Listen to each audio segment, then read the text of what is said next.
మాజీ సీఎం జగన్మోహన్ రెడ్డి వరద బాధితుల్ని పరామర్శించేందుకు పిఠాపురం వెళ్ళారు శుక్రవారం నాడు. వెళ్ళినప్పుడు ఆయన మాట్లాడిన మాటలను ఒకసారి చూద్దాం. నీకు 15,000 చిట్టి తల్లి డ్రామా తల్లి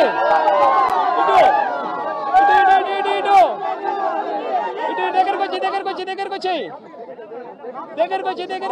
వచ్చేయి ఇటు నీకు 15,000. ఇదిగో నీ తమ్ముడికి నీకు 15,000. అదిగో నీ తమ్ముడికి ఇంకో తమ్ముడి దగ్గరకు వచ్చినా నీకు కూడా 15,000. నీకు ఇంకో పాప నీకు కూడా 15,000. సంతోషమా? జగన్మోహన్ రెడ్డి గారి మాటలవి.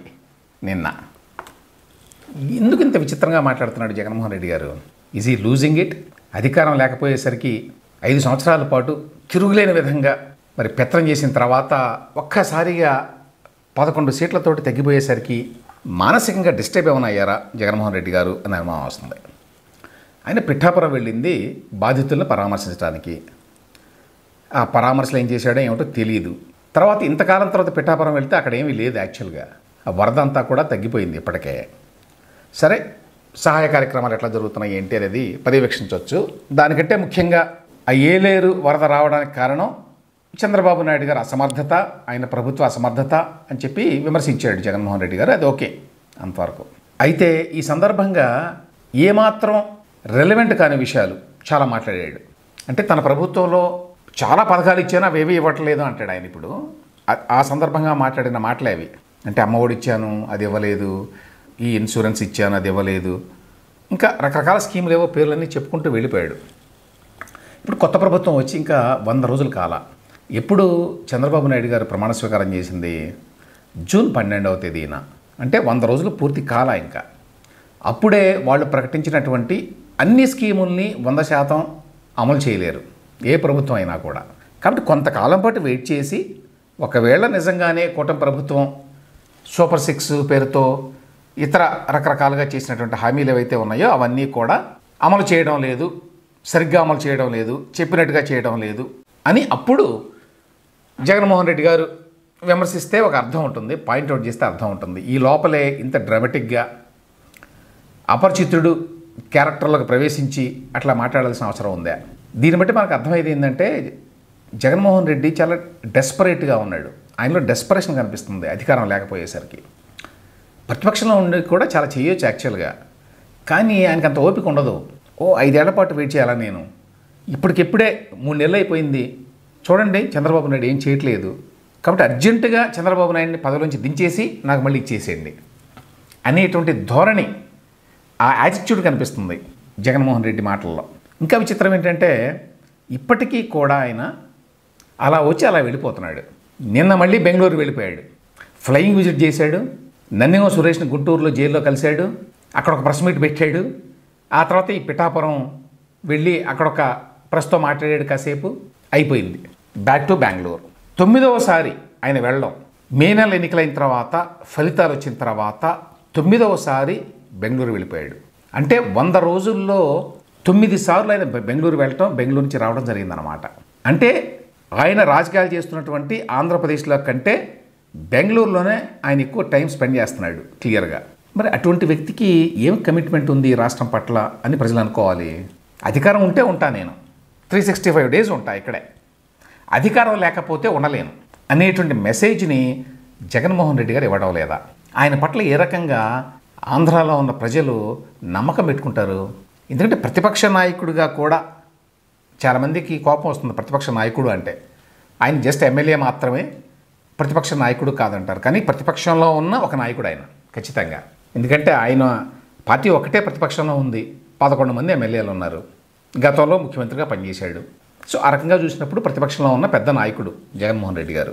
మరి ఆయనకి చాలా పొటెన్షియల్ ఉంది, చాలా అవకాశం ఉంది ఏపీలో ప్రభుత్వం మీద నిఘా పెట్టడానికి, విమర్శలు చేయడానికి. విమర్శలు చేస్తున్నాడు, చేయడం లేదని కాదు. ఆ చేసే విమర్శలు ఏమిటంటే చాలా అవుట్రీజియస్గా ఉన్నాయి, కానీ అవేమీ ఓ పద్ధతిగా లేవు. అదొక సమస్య.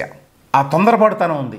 ఇంకా ఎన్నాళ్ళు ఈ ప్రభుత్వం, ఇచ్చేసేయండి నాకు త్వరగా పగ్గాలు అన్నట్టుగా ఉన్నది.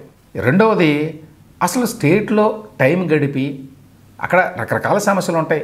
వరదలు ఒకటే కాదు కదా సమస్యలు, చాలా సమస్యలు ఉన్నాయి.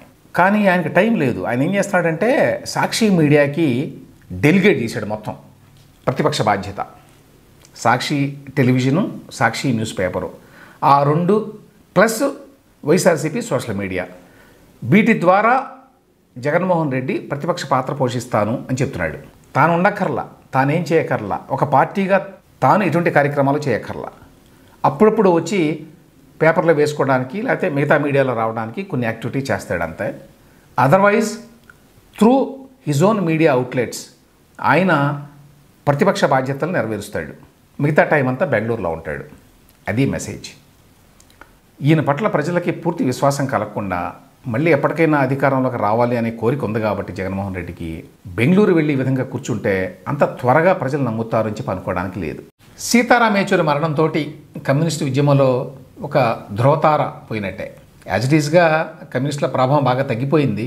దానికి తోడు కమ్యూనిస్టు యోధులు ఒకరి తర్వాత ఒకళ్ళు రాలిపోయారు. సీతారాం యేచూరి గురించి మనం ప్రత్యేకంగా ఎందుకు మాట్లాడుకోవాలంటే ఆయన తెలుగువాడు కూడా కావడం. ఆయన పూర్తి పేరు సీతారామారావు యేచూరి. కాకినాడ వాస్తవ్యులు వాళ్ళు. వారి తండ్రి గారి పేరు సర్వేశ్వర సోమయాజుల యేచూరి, తల్లిగారి పేరు కలపకం. ఆయన పుట్టింది మాత్రం మద్రాసులో, తల్లిదండ్రులప్పుడు మద్రాసులో ఉన్నారు. ఆ తర్వాత హైదరాబాద్లో చదువుకున్నారు యేచూరి. హైదరాబాద్లో ఆల్ సైన్స్ హై స్కూల్లో చదువుకున్నారట మెట్రికులేషను. ఆయన మంచి ఎడ్యుకేషన్ బ్యాక్గ్రౌండ్ ఉంది, బాగా చదువుకున్నాడు ఆయన, మంచి ర్యాంక్స్ వచ్చేవి. హైదరాబాద్లోనే చదువుకుంటూ ఉండగా 69లో తెలంగాణ ఉద్యమం వచ్చింది, డిస్టర్బ్ అయింది ఎడ్యుకేషన్ అంతా కూడా. దానివల్ల ఆయన ఢిల్లీ వెళ్ళాడు. ఢిల్లీ వెళ్ళి అక్కడ ప్రెసిడెంట్స్ ఎస్టేట్ స్కూల్లో చదువుకున్నాడు 1970లో. సిబిఎస్ఈ హైయర్ సెకండరీ పరీక్ష, అందులో కూడా జాతీయ స్థాయిలో ర్యాంక్ తెచ్చుకున్నాడట. ఆ తర్వాత బిఏ సెయింట్ స్టీఫెన్స్లో చదువుకున్నాడు. చాలా ప్రెస్టీజియస్ ఇన్స్టిట్యూషన్, పెద్ద పెద్ద వాళ్ళంతా చదువుకున్నది సెయింట్ స్టీఫెన్సే. ఆ తర్వాత జేఎన్యూ ఎంఏ ఎకనామిక్స్.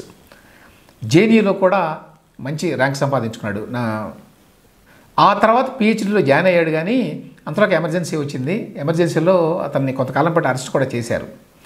ఆ తర్వాత ఎస్ఎఫ్ఐలో చేరి ఎస్ఎఫ్ఐలో చిన్న వయసులోనే అతను జేఎన్యూకి ప్రెసిడెంట్ అయ్యాడు. ఆ తర్వాత 3 సార్లు అయ్యాడు. ఇన్ఫ్యాక్ట్ జేఎన్యూ అనేది ఇవాళ కమ్యూనిస్టులకి బ్యాస్టియన్గా ఉంది అంటే మరి సీతారామ కాంట్రిబ్యూషన్ చాలా ఉంది అని చెప్తారు.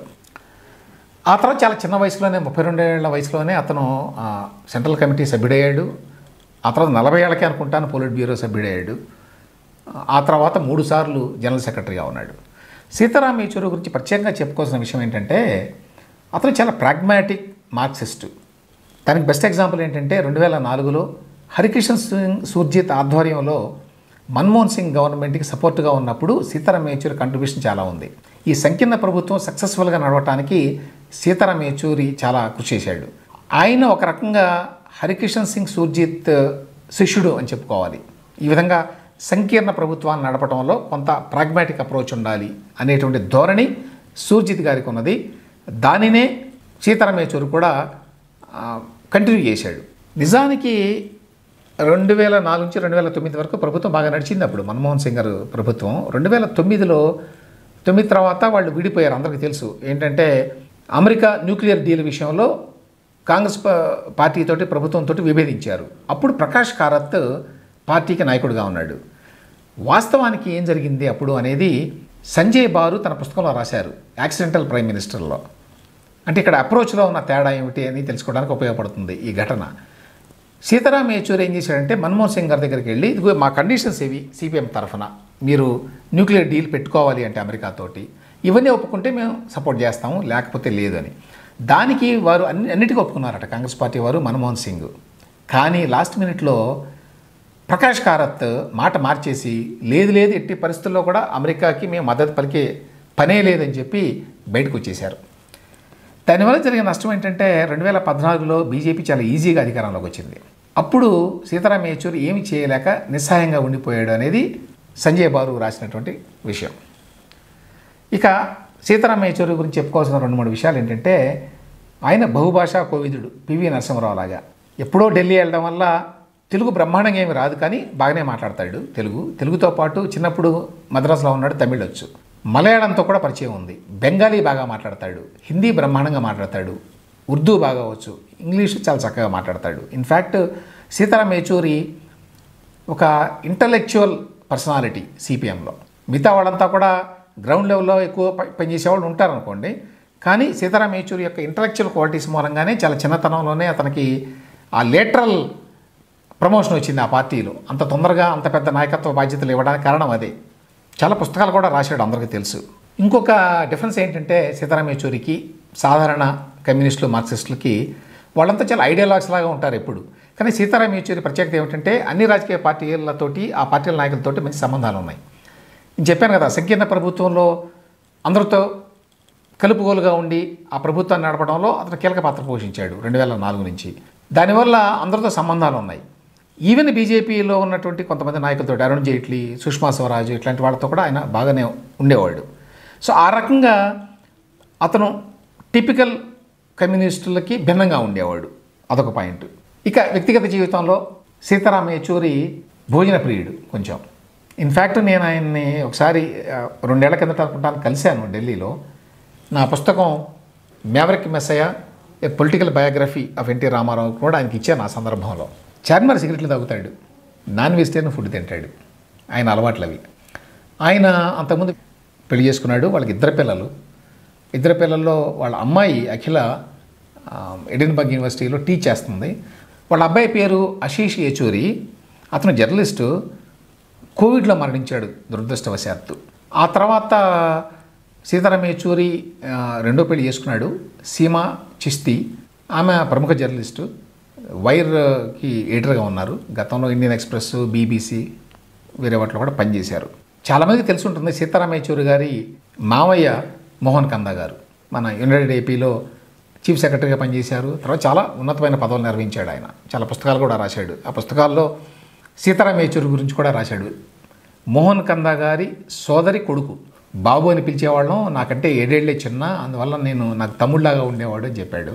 కమ్యూనిస్టు ఉద్యమంలో చాలా కీలక పాత్ర పోషించి సిపిఎంలో చాలా ఉన్నతమైన స్థానాలకు చేరి రిలేటివ్గా చిన్న వయసులోనే ఆయన చనిపోవటం చాలామందిని దిగ్భ్రాంతికి గురి చేసింది. మొత్తంగా కమ్యూనిస్టుల ప్రభావం తగ్గిపోతున్నటువంటి దశలో అటు దేశంలోనూ ఇటు తెలుగు రాష్ట్రాల్లోనూ సీతారాం యేచూరి మరణంతో ఆ ఉద్యమానికి కూడా నిజానికి పెద్ద దెబ్బనే చెప్పుకోవాలి.